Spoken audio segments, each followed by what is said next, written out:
안녕하세요. 오늘은 경금, 신금 일간으로 풀어보는 6월 운세 시간입니다. 올해는 계묘년으로 금의 입장에서 볼 때 천간에는 식상, 지지에는 재성이 들어오는 해가 되죠. 즉, 다른 것보다도 재물이나 어떤 일에 대한 매듭을 짓기 위한 행동에 집중하는 시기가 될 것으로 보여집니다. 그리고 그 행동에 있어 신금분들보다는 경금분들이 좀 더 수단과 방법을 가리지 않을 가능성이 높습니다. 그 이유로는 경금이 계묘년의 묘목, 지장간 안의 을목과 을경 암합을 하기 때문인데요. 암합은 겉으로 드러나지 않고 뒤로 은밀하게 합을 하는 것을 의미합니다. 특히 재성은 남자 사주에서 여자를 의미하기도 하고 묘목 자체가 도화이기도 하니 사주상 또는 지금 대운을 통해서라도 지지에 자신의 뿌리가 조금이라도 있는 상태라면 남자분들에게는 여자가 생길 가능성이 있다고도 보게 됩니다. 사주에서 뿌리가 중요한 이유는 자신이 너무 신약한 상태인데 운에서 재성이 들어오면 그걸 붙잡을 힘이 없기 때문입니다. 즉, 통장 잔고를 스쳐 지나가는 월급처럼 곁을 지나가기만 할 뿐 붙잡을 수 없습니다. 혹 요행이 붙잡더라도 얼마 안 가서 금방 사라지게 됩니다. 따라서 사주가 신강한 분들은 괜찮겠지만 많이 신약한 경금, 신금 일간분들은 올해 재성 쪽으로는 좀 초연한 자세를 취하시는 게 좋겠습니다. 이어서 6월은 무오월입니다. 무오월은 금의 입장에서 볼 때 천간으로 인성이 들어오고 지지로는 관이 들어오는 때가 됩니다.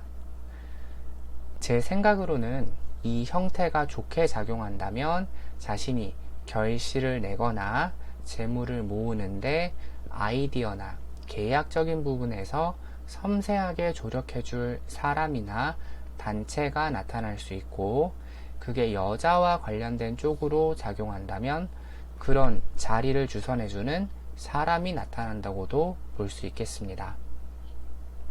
그게 아니면 무토, 기토에서도 언급되었던 대로 관은 남자에게 자녀가 되고 여자에게는 남자가 되기도 하므로 자녀나 남자 혹은 제3자와 어떤 계약을 원하게 될 수 있고, 또는 그들을 상대로 챙겨주려는 마음이 생기거나 커질 수 있습니다. 이게 반대로 작용하면 그들이 나에게 그렇게 해주었으면 좋겠다라는 마음이 들게 됩니다. 그리고 어떤 식으로 작용하든 간에 그것을 실현시키기 위한 움직임이 있게 됩니다. 반대로 무오월이 나쁘게 작용한다면 앞서 말씀드린 것과 정반대로 흐르게 됩니다. 갑자기 회방꾼이 나타나서 재성과 관련된 쪽으로 일이 잘 진행되지 못하도록 방해를 할 가능성이 높습니다. 그 회방꾼은 남자분인 경우에는 자녀가 될 수 있고 여자분인 경우에는 남편이 될 수 있으며, 관이 남녀 모두에게는 대중이나 타인, 어떤 단체로도 해석이 가능하니 외부에서 방해가 들어온다고도 볼 수 있겠네요. 지난 5월에도 경금, 신금 분들에게는 지지의 사화라는 관이 들어왔었죠. 글자 조합에 따라 변수가 있긴 하지만 기본만 따져본다면 지난달에 불리했던 분들은 이번 달도 불리할 확률이 높습니다. 이건 신강, 신약과는 좀 다른 부분입니다. 자신이 추울 때 태어났는지 더울 때 태어났는지도 영향을 주고 용, 희신이 무엇이냐에 따라서도 달라집니다. 가령 신강한 사주라고 하더라도 수용신인 경금, 신금 분들은 운에서 화 기운이 들어오는 게 좋지 않습니다. 불이 물을 말려버리기도 하고 한번 수로 지향하기로 했으면 수를 쓰는 것이라서 반대되는 화 기운이 들어오면 삶에 타격이 있게 됩니다. 신강한 금의 입장에서는 식상을 용신으로 하는데 관이 와서 치면 문제가 됩니다. 반대로 관이 용신이 되는데 식상이 운에서 들어오면 용광로 폭발 사고 같은 현상이 일어나게 됩니다.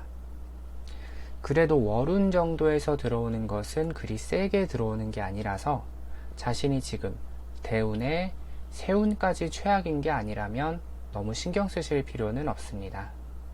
월운보다는 세운, 세운보다는 대운이 더 강력하게 작용하기도 하고요. 다시 이전의 내용을 정리하자면 먼저 세운으로는 올해 경금, 신금분들 모두 다른 것보다도 재물이나 어떤 일에 대한 매듭을 짓기 위한 행동에 집중하는 시기가 될 것으로 보여지며 세운의 묘목이 도화이기도 하므로 남자분들 같은 경우에는 여자 인연이 들어올 가능성이 있고 남녀 모두 너무 신약한 사주라면 재성적으로 처음엔 이익이 있는 듯 하지만 그것을 붙잡을 힘이 사주에 없으니 결국에는 손실로 끝날 가능성이 높습니다. 이어서 월운으로는 재성 쪽으로 조력해줄 사람이나 단체가 나타날 수 있고 남자분인 경우에는 자녀, 여자분인 경우에는 남자 남편 혹은 남녀 상관없이 제3자와 어떤 계약을 원하거나 챙겨주려는 마음이 생기거나 커질 수 있습니다. 이게 반대로 작용하면 그들이 나에게 그렇게 해주었으면 좋겠다라는 마음이 들게 되고 어떤 식으로 작용하든 간에 그것을 실현시키기 위한 움직임이 있게 됩니다. 반대로 월운이 나쁘게 작용한다면 남자분인 경우에는 자녀, 여자분인 경우에는 남자 남편이 내가 뭔가를 하려고 하는데 걸림돌 회방꾼으로 작용할 수 있고 관은 대중이나 타인, 단체를 의미하기도 하므로 외부에서 방해가 들어올 수도 있습니다. 네, 경금, 신금으로 풀어보는 6월 운세는 이 정도로 마무리하도록 하겠습니다.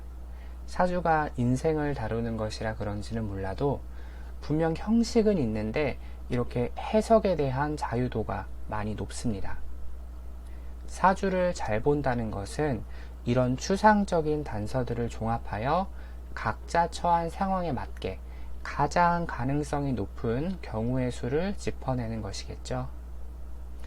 이제 다음이면 일간으로 보는 6월 운세도 마지막입니다. 지혜의 대명사 수, 임수, 계수, 일간 6월 운세로 다시 찾아뵙겠습니다. 오늘도 시청해주셔서 감사합니다. 제 풀이가 마음에 드셨다면 좋아요와 구독 부탁드립니다. 감사합니다.